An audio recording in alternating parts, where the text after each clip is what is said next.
Magandang araw po at maraming salamat sa mga tumatangkilik at nanonood ng YouTube channel ni Maestro Honorio at ng mga nanonood ng mga YouTube video na kanyang ina-upload. Maraming salamat po. At ngayon ay nasa huling linggo na tayo ng buwan ng Oktubre at mga unang araw ng buwan ng Nobyembre. Kaya binabati ko kayo ng Happy Halloween. At ngayon ay matutunghayan nyo na naman ang inyong libreng weekly horoscope. At sa ating weekly horoscope, syempre, 2 in 1. Nakapanood ka na at nalaman mo ang magiging kapalaran mo sa linggong ito, ay maaari mo pang basahin sa description o sa ilalim ng YouTube video na ito ang sikreto ng okultismo at mistisismo. Ito'y isang nobelang hinango sa mga aklat na isinulat ni Maestro Honorio bilang patikim. Kung hindi pa kayo nakakaroon ng sipi ng unang aklat, ang sikreto ng iyong kapalaran. Ikalawang aklat, ang sikreto ng iyong kapalaran. Ikatlong aklat, ang sikreto ng inyong kapalaran. At ikaapat na aklat, ang sikreto ng inyong kapalaran ay ilan lamang sa mga aklat na isinulat ni Maestro Honorio hinggil sa pag-aanalisa ng kapalaran. At hindi lang yan ang nilalaman ng nasabing mga aklat, katulad ng libre at walang bayad nating ipinagkakaloob sa 2 in 1 na weekly horoscope ay pwedeng-pwede niyong basahin. Ang nobelang hinango nga sa nasabing mga aklat ni Maestro Honorio, ang sikreto ng okultismo at mistisismo.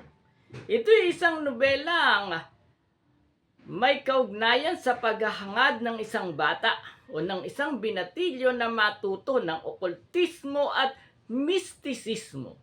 Kaya pinakailaman niya ang lumang baol ng kanyang lolo Damiang Agimat na iniingatan naman ng kanyang tatang na si Sabater.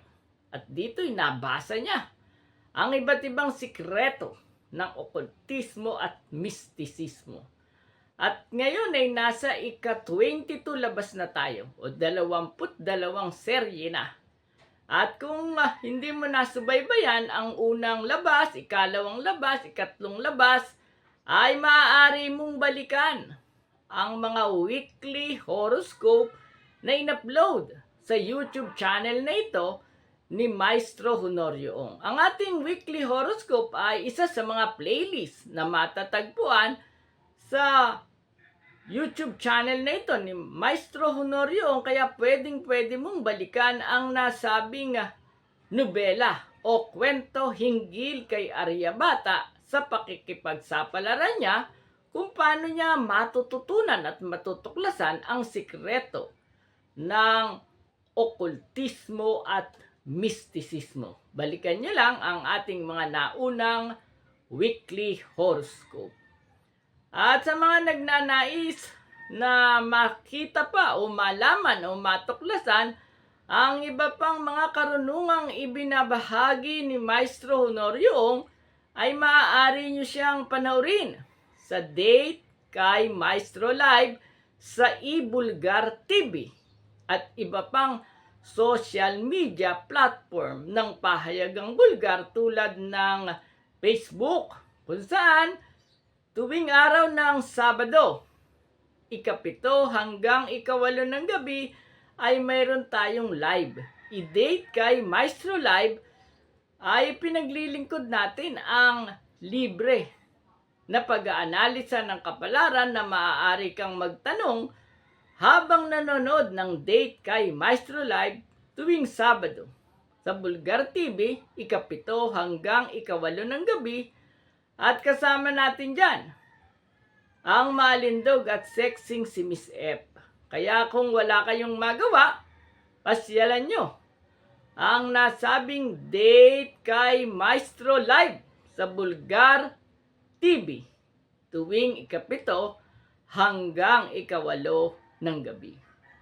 At siyempre sa mga hindi pa nagsasubscribe, pindutin ang subscription button at ang notification button upang lagi kayong update sa mga YouTube video na i-upload ni Maestro Honorio, lalong-lalo na ang sinisimulan na natin sa kasalukuyang prediksyon 2025. Kung saan advance niyong malalaman ang inyong magiging kapalaran ng 12 animal sign sa darating na year 2025 o sa darating na year ng wood snake.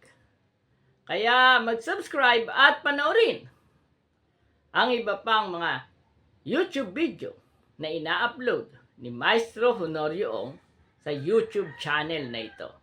At ngayon ay matutunghayan nyo na ang inyong kapalaran hinggil sa sex, pag-ibig, love life, salapi, negosyo, career, travel, family, swerteng kulay, swerteng numero, at marami pang swerteng darating sa inyo sa huling linggong ito ng buwan ng Oktubre at sa mga unang araw ng buwan ng Nobyembre. Kaya nood na! Weekly Horoscope, October 27 to November 2, 2024.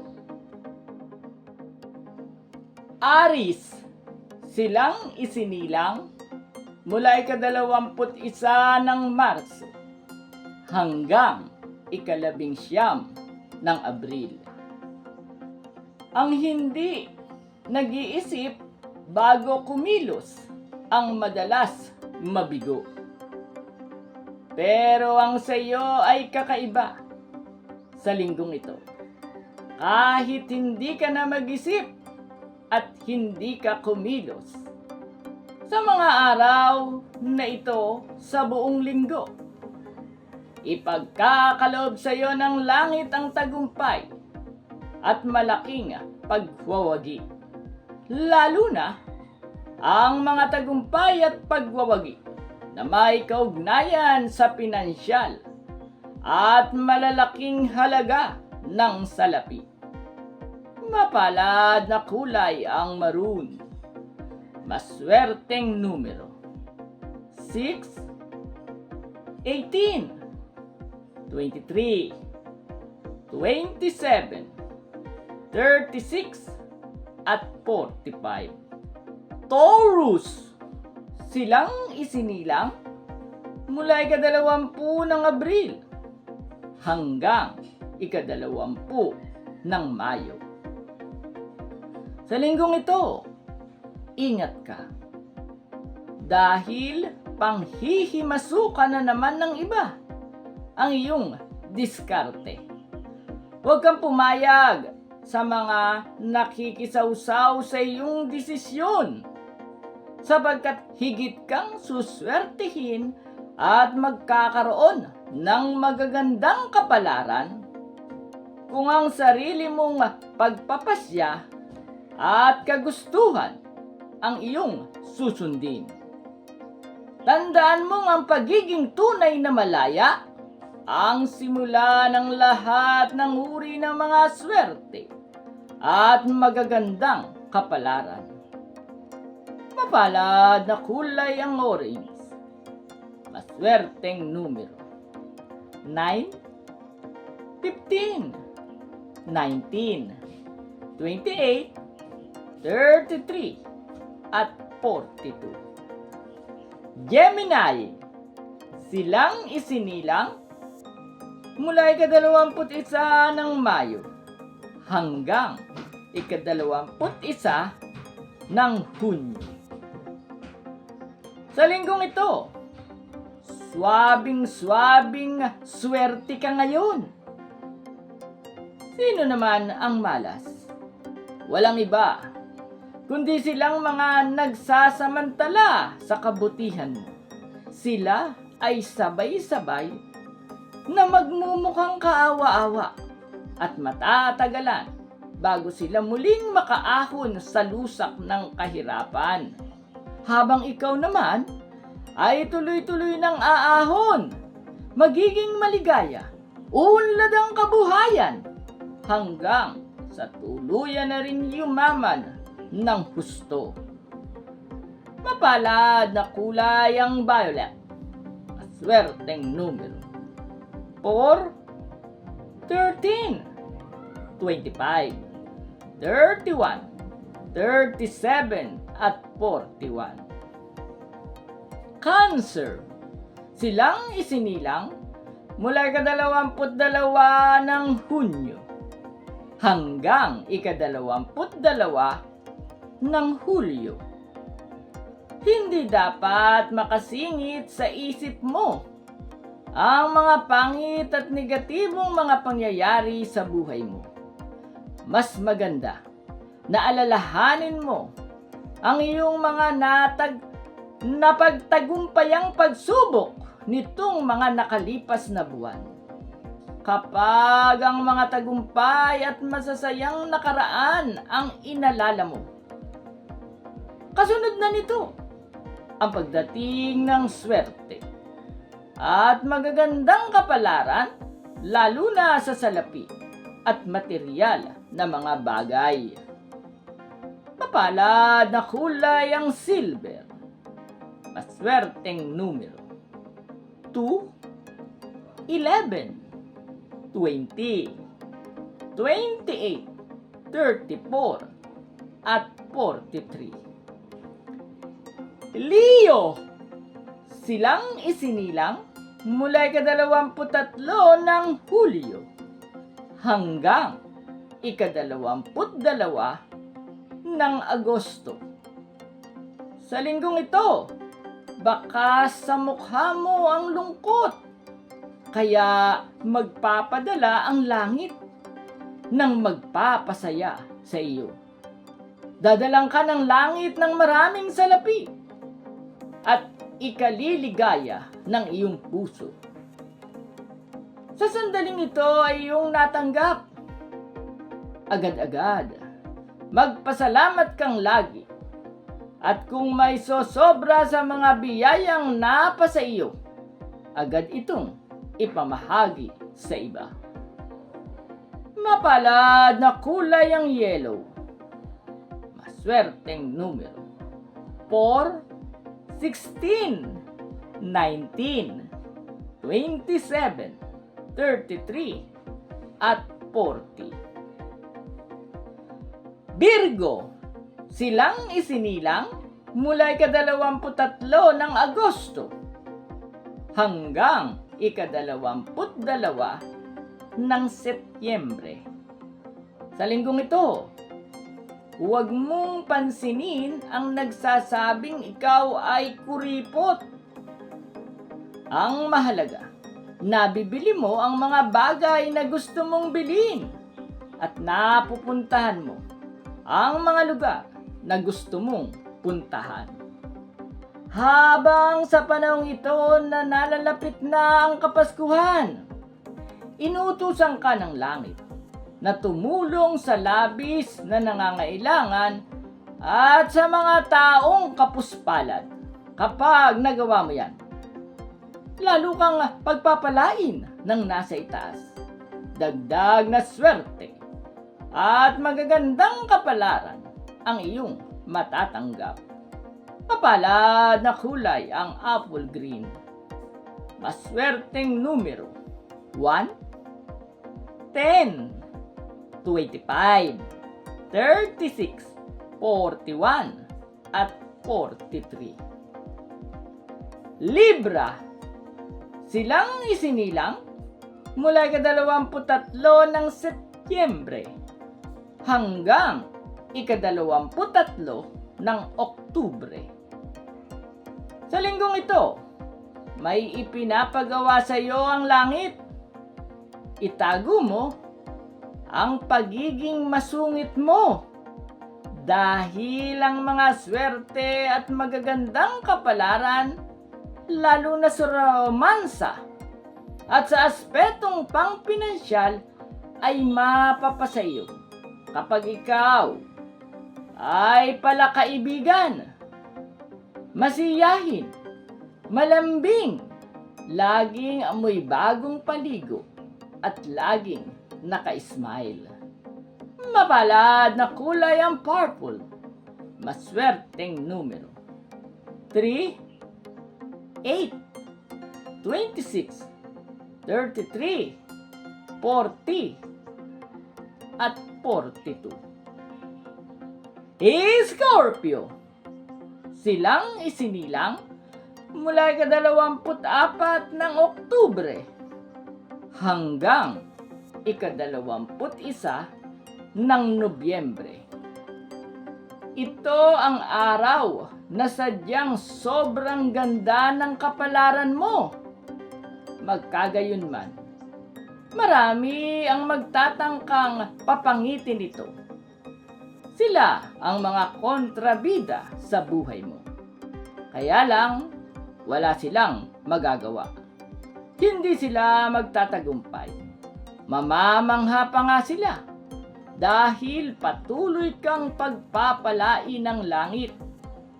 Bibigyan ng marami pang mga biyaya, magagandang kapalaran, at iba't ibang uri ng mga swerte sa susunod na mga araw.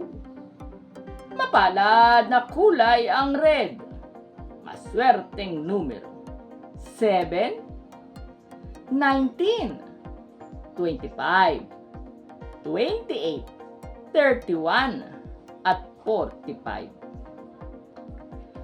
Sagittarius, silang isinilang mula ika-22 ng Nobyembre hanggang ika-21 ng Disyembre.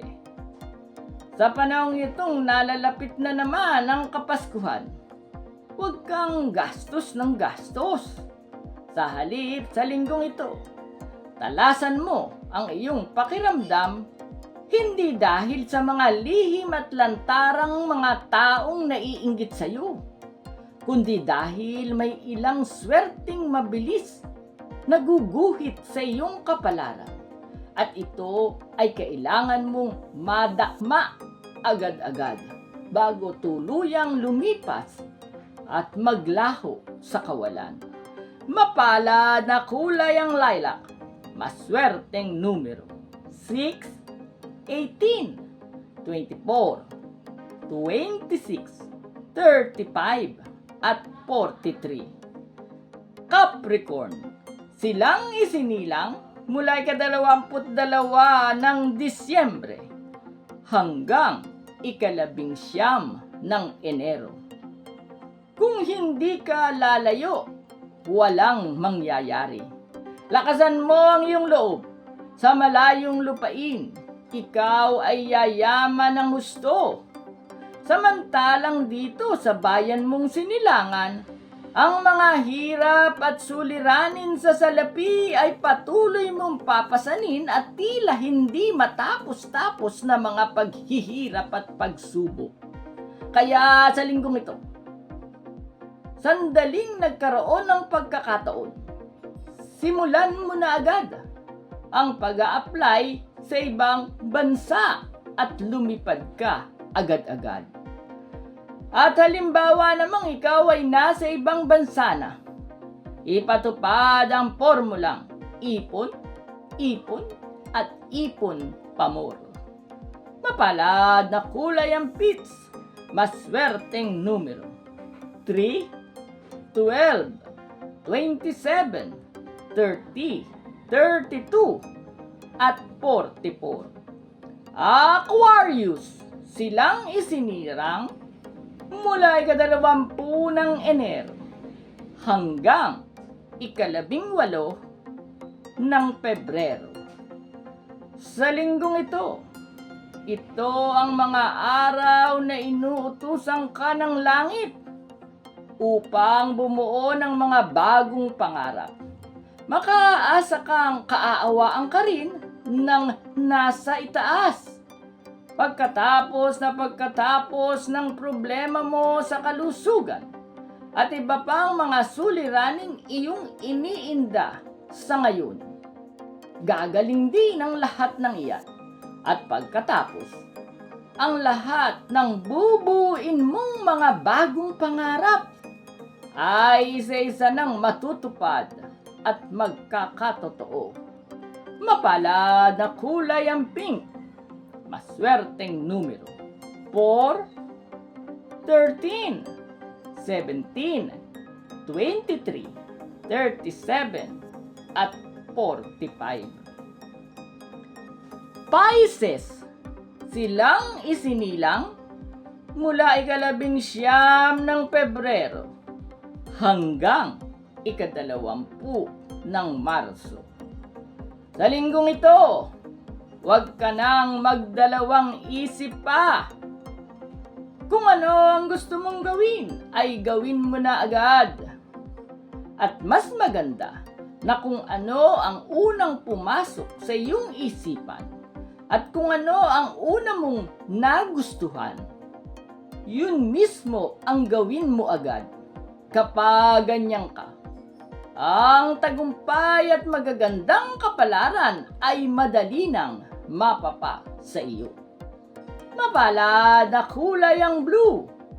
Maswerteng numero 1, 19, 22, 34, 38, at 41. Maraming salamat po sa nanood ng Weekly Horoscope at sa mga nanonood ng YouTube channel ni Maestro Honorio. Kapag wala kayong magawa, pwede nyong pasyalan ang ating mga playlist. Ang playlist natin ay katatagpuan ng mga epektibo at kakaibang paraan ng pagtuklas ng inyong kapalaran sa pamamagitan ng swerteng guhit ng palad. May playlist tayo hinggil sa palmistry. Meron din tayong playlist hinggil sa swerteng numerology o pagtuklas ng inyong kapalaran sa pamamagitan ng pag-aanalisa ng birth date at destiny number. Meron din tayong playlist na swerteng handwriting and signature analysis. Yan naman ay tungkol sa graphology. Babaguhin mo ang iyong mapangit na lagda o signature upang ikaw ay magtagumpay at higit na mas maligaya sa iyong buhay.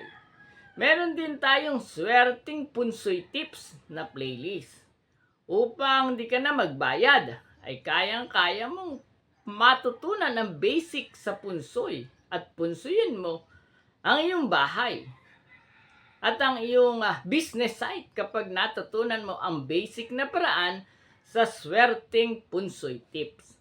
Meron din tayong playlist hinggil sa interpretasyon ng mga panaginip na hinango sa psychologist na si Carl Jung at Simon Freud. Pasyalan nyo rin ang ating playlist na Swerteng Panaginip. At syempre, yung isa pa nating napakagandang playlist, yung Swerteng Horoscope. Inisa-isa natin ang zodiac sign mula Aries hanggang Pisces. At nilagyan natin ng mga paraan o solusyon kung paano magtatagumpay at magiging maligaya ang bawat zodiac sign. Kaya kapag wala kayong magawa, ay panoorin nyo rin ang ating playlist na Swerteng Horoscope. At syempre, ang pinaka-latest nating playlist ay ang Swerteng Mga Nunal o ang pag-aanalisang Mulyosipy. Sa pamamagitan ng nunal ay malalaman mo kung sino-sino ang mga taong yayaman. At ang isa pa nating tampok na playlist ay ang Prediction 2025. Ngayong Year of Wood Snake. Kaya kapag wala kayong magawa, puntahan at panoorin ninyo ang mga playlist sa YouTube channel na ito ni Maestro Honorio upang mas madali ninyong matutunan at matuklasan ang inyong sariling kapalaran patungo sa isang mas matagumpay at maligayang pamumuhay. Muli, magkita-kita tayo hanggang sa muli. Weekly Horoscope.